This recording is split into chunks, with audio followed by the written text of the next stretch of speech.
me clearly, right? Perfect. All right, great. And I see you have fans already on the live saying hi. Well, I know the can connectors already there, so I see all the cans saying hi to you as well. So, Yes, yes. how are you going? Jonathan, oh my gosh, I haven't seen you in ages. So, Charlotte, how are you going? I'm good. I'm good. So glad to be here. Ready for Great. So, your interrogation. yeah, well, I have a list of questions here. Let me just grab it. Yeah, I have a list of questions here to ask you. So, let's get the ball rolling. And I always say, no entrepreneur journey is told without the entrepreneur. So Mhm. could you just walk us through your journey of becoming an entrepreneur? We're not going into Charlott 360 years yet. Let's kind of touch on some of the pivotal moments in your life that kind of you see that shaped you into becoming an entrepreneur. And tell us a little bit about yourself. Okay, I didn't even want or think that I was an entrepreneur. At first, it's only when I joined YBTT that I fully understood that I am an entrepreneur. So thank you again for that enlightenment. When I started this journey, I was looking for a way to be home with my kids and also have a little job. And that's where I found my passion. I just started doing courses and everybody was like, why are you doing all of that at the same time? But I knew my potential that I could do whatever I set my mind to do. And for me, nothing felt hard, like doing all the different courses. It just felt natural. So, and I am doing this business because I love it. And entrepreneurship kind of literally just fall into the category. And I realized that through IBTC that I do have the mindsets, like all the things I used to think, the way that I would dream big and all these things were the mindset of an entrepreneur. So I didn't even know that that is who I am until YBTT told me that I am. So, I mean, if you had to look back and, sometimes people may say, okay, Charlotte, and they introduce Charlotte. What are some of the things that people probably misunderstand about you? And then how do you help them understand that a bit more? So one of the things that people see when they see me, they think like, oh, you can't approach her. Like I probably look too much. But when people get to know me, they're like, you're so cool and you have a nice vibe and everything. Like you're so fun. And people just not accustomed, and I was not accustomed with my own self before. Like you could see I like bold, big things. My mom is stylish, so I got that from her. Like she just like she's one person that makes no apology for who she is. And when I saw that, I was like, but I have held back myself because of the perception of others. And when I now dyed my hair red, people will call me names. Even some police officers, they stopped and they were like, you're looking like a cock with the red with the red in the middle. So it was a big adjustment being me because I've tried to be who everybody else wanted me to be before. So I think people misunderstand and think I'm probably just this stush person, but I'm totally not. And people think that somehow I am not real. Because they think that one person can have all this bubbliness and all this positivity, and like you just a little too positive. Like you always be thinking about things like if I know come back to earth a little bit. So I have acknowledged that this is me now, and I make no apologies for who I am because this is what makes me me. Nice. And I think, like, even for me, people usually mistake me and tell me, you're such an extrovert. And I'm saying, calm down. That's not me, right? So it's only when sometimes you get to know someone, you understand a little bit about them. Thinking back at your time to jumpstart, I know one of the questions that you had that came up would have been time management, juggling all these different rules besides being an entrepreneur. Yes. Right? One of the biggest challenge sometimes that you deal with. Could you tell us a little bit about how you're managing with that time management aspect? Well, now I'm managing a lot better. I started to use some of the tools that I learned in YBTT.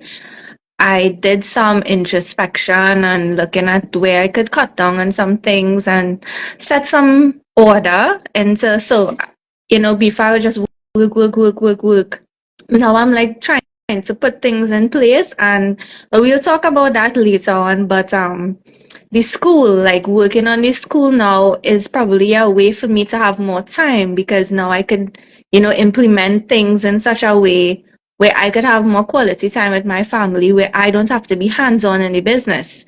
And one thing I've learned is that I don't want to be a business owner. I want to be an entrepreneur.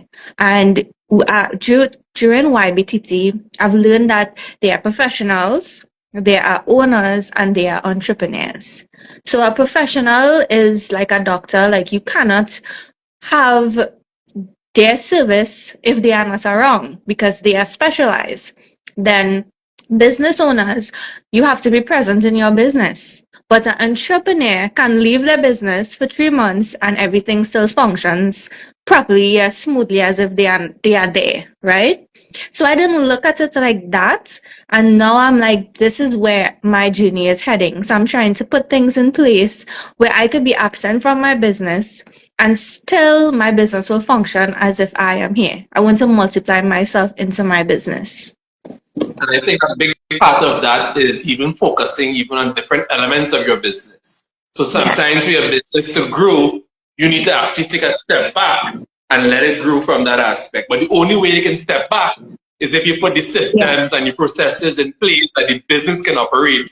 Because being exactly. a chef, cook, water washer, front of house, back of back house, and being all those aspects does not give you the time to really grow the business, but it also doesn't give you time for life as well. So entrepreneurship is also about balancing that business, but also growing yourself and your lifestyle as well. So I think that is a good way to look at it. So what does a typical day look like for you then? A typical day for me, wake up, I say my affirmations. That is one thing I have to do. Like, I don't feel like my day is complete without saying that. And I shared this with you guys. I say 135 affirmations every single morning.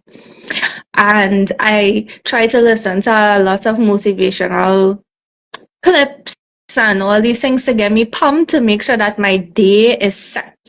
Then I organize my kids for school. I come home, I work, and in between work, yes, I'm doing cooking because, mommy's duties as well. But I try to find a balance where I can have that time now for my kids, because before I used to work late hours, like all 1 o'clock in the morning, 11 o'clock, 12 o'clock in the night. So these days I've been having that time to put my kids to bed and working more in the evenings, and morning and evening trying to get that time to have lunch as well. Then, because before I had no structure, like I would just be working. If I'm not working, I'm in the house cooking, cleaning, doing all these things. So now I'm prioritizing my day. Like, I would make a list. I have a calendar, and everything that I have to do for that day, I will prioritize. Like, okay, 11 o'clock, I need to do this. 12 o'clock, I need to get this done. 9 o'clock, I need to go to the bank and do this. So I set time limits for myself so that I don't get burnt out. So I know by 12 o'clock, I need to be out of the house. By 1 o'clock, food needs to be finished. And it actually helps me be less stressed out that, okay, I don't have to think about what I have to do next. All I have to do is just look at my phone and I have order. Nice. And I think I always suggest to entrepreneurs is yes, you're putting to-do lists and tasks on your calendar, but also put a space in your calendar for thinking, right? Just to get your mind right. Yeah. Even putting some mindfulness as you talk about your affirmations. And I think one person was asking you to, I wouldn't ask you to say the whole 130, but if you can, let's probably recall one affirmation that you see, or one or two affirmations that you see every morning. Let us hear it. So I say things like, I am the best I'm amazing at everything I put my hands to do. Now I'm a Christian, so I say some scriptures as well that, God hasn't given me a spirit of fear, but of love and of a sound mind. I say things like, today is a great and amazing day. Everything I desire to happen today, it comes to me. I am not stressful. I am at peace. I'm not tired. I'm not easily angered. I am strong. I'm Hold on, hold beautiful. I'm on. I don't want you intelligent. to answer it. At this stuff here. Because I feel like it was giving me more than Yes, yes, 130. yes. And I think one of the takeaways I want from that affirmation and planning your day ahead is really getting that entrepreneurial mindset right. So a lot of them, they don't go in, a lot of persons just jump into their business and you find yourself always lagging behind. But setting your mindset right is a good entrepreneurial tool and skill to make sure that you have. Yeah. So every morning, you reset this tool, right? You may clean out your well, I'm trying to think about different spa equipments right now.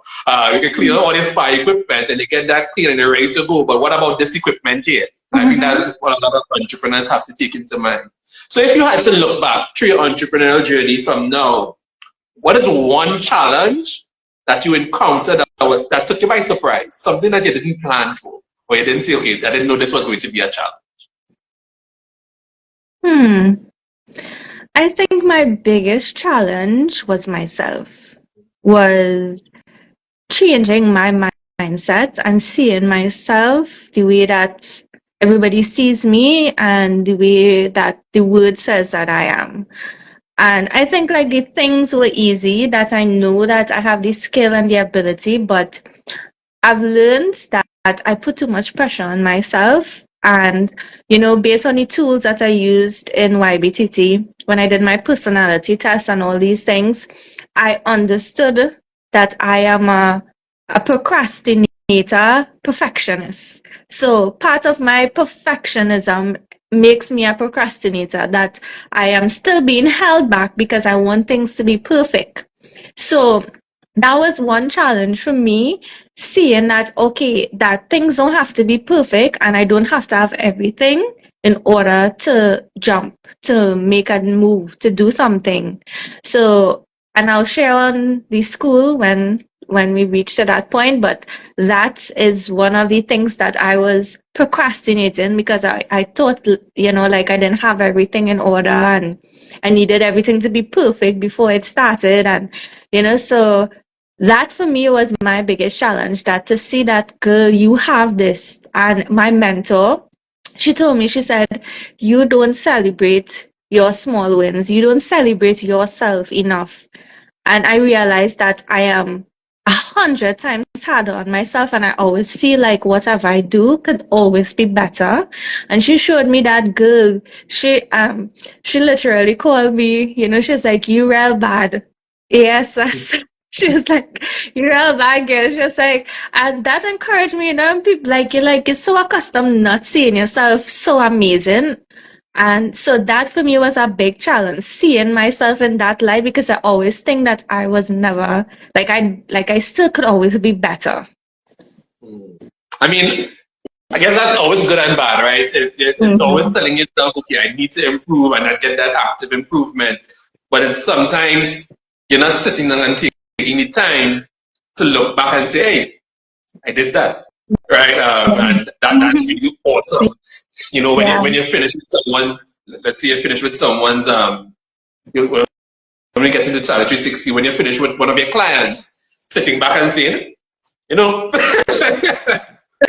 really that good, right? And actually taking some time to that self and affirmation itself and self-realization that, yes, you need to work on some things, but also recognizing that you're also good at some things and having that self-reflection there. Now, if I had to pinpoint one entrepreneurial skill that is core to your success, what would that be? Not technical, but entrepreneurial skills. So think about a soft skill that you have right now, or not something that you don't really use on a day-to-day to this spa, but it's an entrepreneurial skill that you have. I think just getting it done. You just, you have something to do and you just do it. Like now I don't think. And that is one of the things that I learned from the entrepreneurship journey is that you don't sometimes you don't plan how you're going to do it. You just have an idea and you just jump at it, you just get it done. Like you don't give your mind time to talk you out of it. You just do it. So it's just like you just leap. Okay, something come into your mind. Okay, we're gonna do it. And you don't give yourself that time to talk yourself or be negative or think about the 10 bad things that could happen. You just do it. Yeah, don't let that self-doubt creep in. Mm. Right? So, I mean, we talked a little bit about you. Let's go into Charlott's 360. Right? Tell us a little bit about what it is. I mean, I know you have persons on your channel as well, but tell us a little bit about your services and what you offer. Okay, so welcome to Charlotte. Spa 360, my lovely background here where I do all my photography, right? Most of my clients know this wall. Here, Shadran, I do everything. I do hair, nails, makeup, facials, massages, waxing, manicures, pedicures, lashes, lips, brows. I think I named everything. So, but what I did not realize, or what I started to understand, is that every spa or salon that there is, they literally hire people to do most of their services. Like you wouldn't see like a spa owner being able to do all their services that they offer, right? So I am literally maybe, okay, and I'm reaching here, maybe the only salon owner in the entire world who's able to perform all of these services. Right, nice. And I think it's, I guess that's the challenge that you run into because sometimes you're so talented and you're doing all those different things. How do you now put the systems in place that you can now move away and still keep the quality and I guess the growth potential of the business that you want? And that's the thing, especially. I mean, I can call you a creative entrepreneur as well, right? And especially persons in the service-based industry, that's a tight challenge that you always face. I'm so good. How do I now step away and let the good happen by itself? So right? That is why. So I'm going to answer your lovely question. So that is why during YBTT, I did my entire business model Canva on opening Charlotte Spa 360 School of Cosmetology and Aesthetics. So my goal is to teach people the skills and the passion and the drive that I have for this industry, but I'm also implementing mentorship into it as well. So the mentorship is a big part for me because you could teach somebody a skill and they could do it, but their personality, who they are, their mindset needs to change, that they have to be the best, the most amazing. They have to believe that for themselves. And not just in this industry, but in life, you realize a lot of women, men, whoever it may be, they don't have that self-worth. They don't understand that you are amazing. And I tell people that from the time you wake up in the morning and you are able to decide that I want eggs for breakfast or I want to wear a blue shirt today, that you are a very intellectual being. There is no other species that could wake up and say, I choose to wear red today or I choose to wear blue. Because a dog can't wake up and say, I want my fur to be blue today. They can't. So the fact that you wake up and you can make choices, you are amazing. You are special. And this is why I want to implement this into the program as well.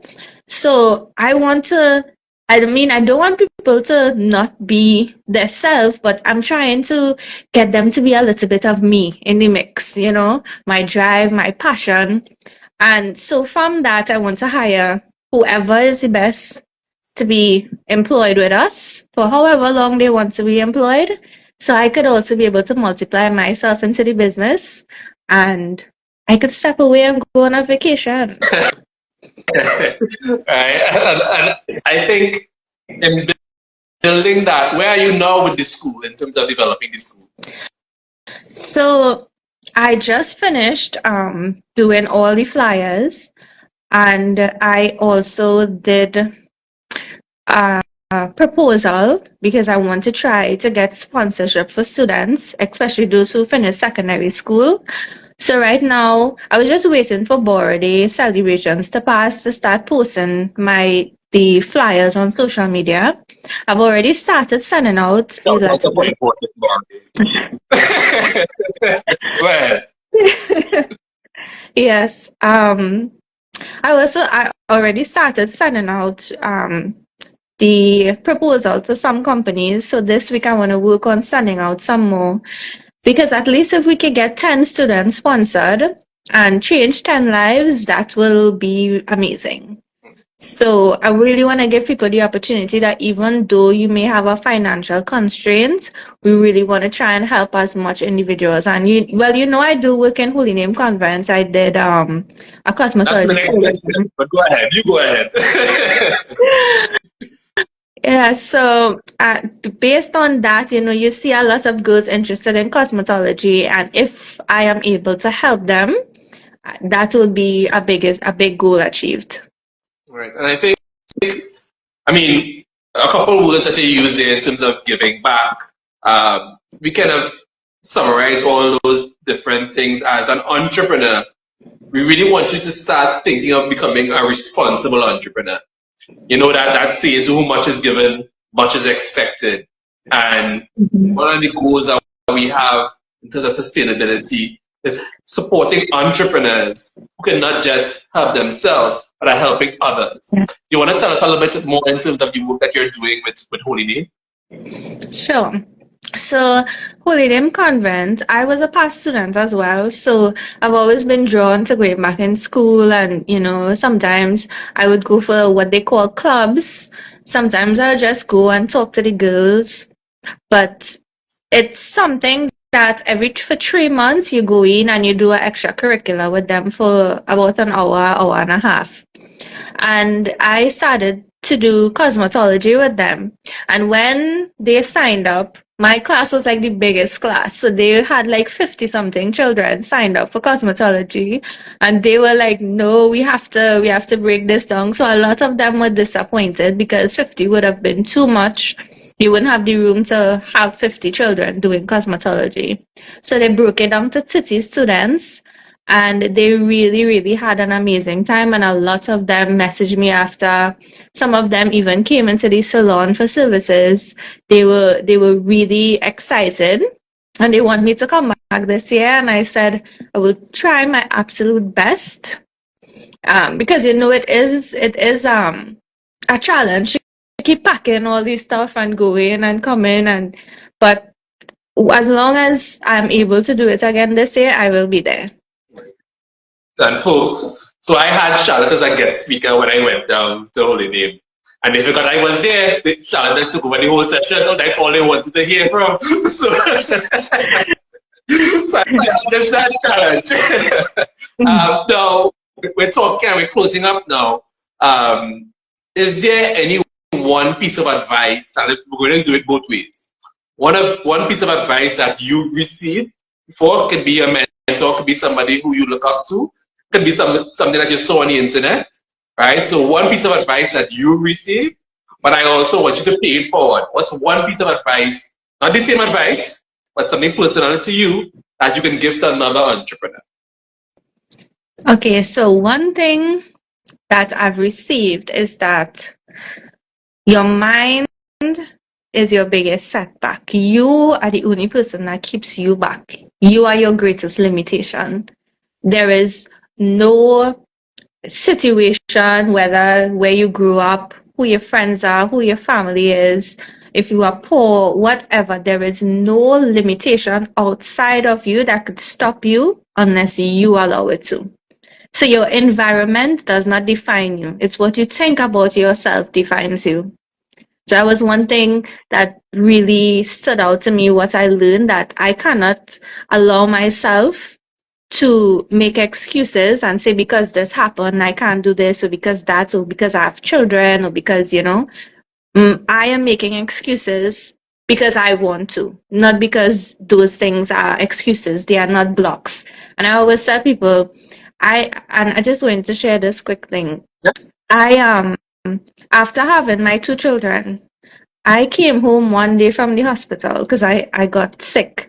And I looked at myself in the mirror and I looked so old, like a real old auntie. I was looking horrible. And that day I looked myself in the mirror and I said, you will never leave this house looking like you have two children again. You will never ever walk out looking like that. And from that day on, if I have to go to the grocery, I'm looking fabulous, you know? Because I realized that the things on the outside should not affect me and my personality and who I am and the things that I want to achieve. Because we only have one life. Nice. And now your piece of advice for another upcoming entrepreneur. So, my other piece of advice is the man who wins is not the strongest, the fastest, the most brilliant, the one who could speak the best. The man who wins is the one who thinks he can. So if you think you could win, then you win. If you think you don't have a chance, then you don't have a chance. And in this entrepreneurship journey, the only way you could succeed is if you believe you could succeed. Nice.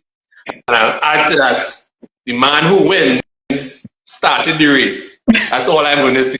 Right? So if you didn't start the race, you could never win. that's as simple as thinking about it. True. Charlott, any shameless plugs? What you have coming up? Let persons know how they can get in contact with you. Well, I have the school coming up, so I want to start in July the 1st.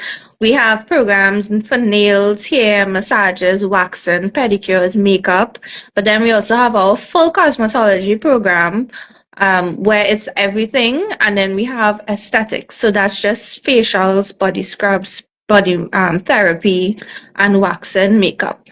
So I will start posting this week, so all my information will be on my Instagram, TikTok, and Facebook.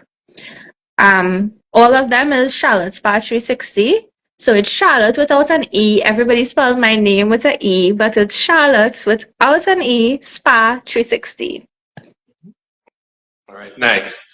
Awesome. So folks, that's it. You've heard from the best.